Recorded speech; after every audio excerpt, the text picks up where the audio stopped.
姨姨，春節快樂！春節是中華民族最重要的傳統節日，在農曆正月初一。春節期間，也是合家團圓的歡聚時節。年前，姨姨從新加坡飛到北京，和爺爺奶奶一起過年。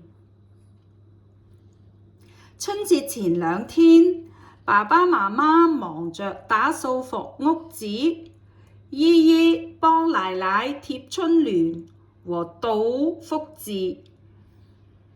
正月初6的早晨，傳來一陣鞭炮鑼鼓聲，舞獅隊來啦！小朋友們奔走相告，咚咚鏘，咚咚鏘，獅子隨着鑼鼓聲上蹦下跳。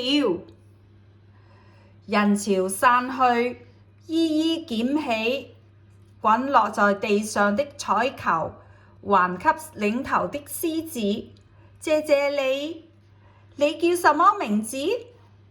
不客氣，我叫姨姨。獅子問道：姨姨，春節你都幹什麼了？姨姨指着地上的格子房，說：你可以陪我跳房子嗎？咱們一起一邊跳一邊說。你每說一件事，我就往前跳一格，好唔好？看看你能不能幫我跳到房頂，拿到彩球。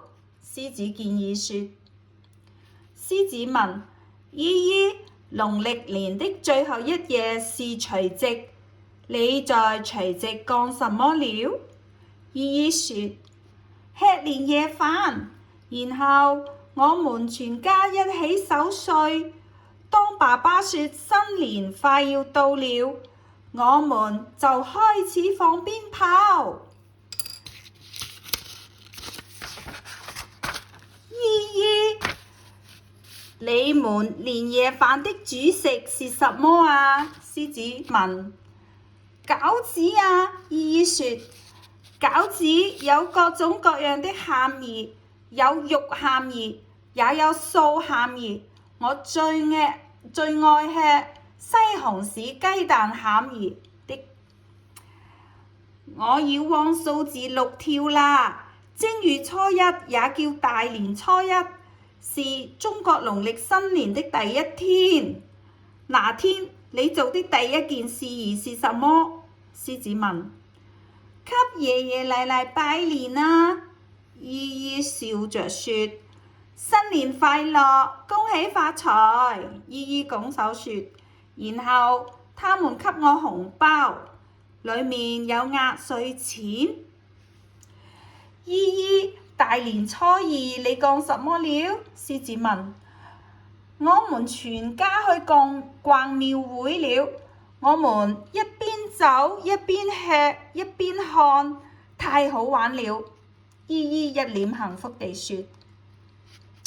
廟會上有各種表演，舞獅的、舞龍的、踩高蹺的。姨姨，我的最後一跳啦！春節期間，你最開心的事兒是什麼？獅子問。和爸爸媽媽一起去滑冰，看冰燈。姨姨回憶着，臉上露出微笑。獅子成功地跳進房頂的格子，高高舉起了那個彩球。春節快樂，姨姨！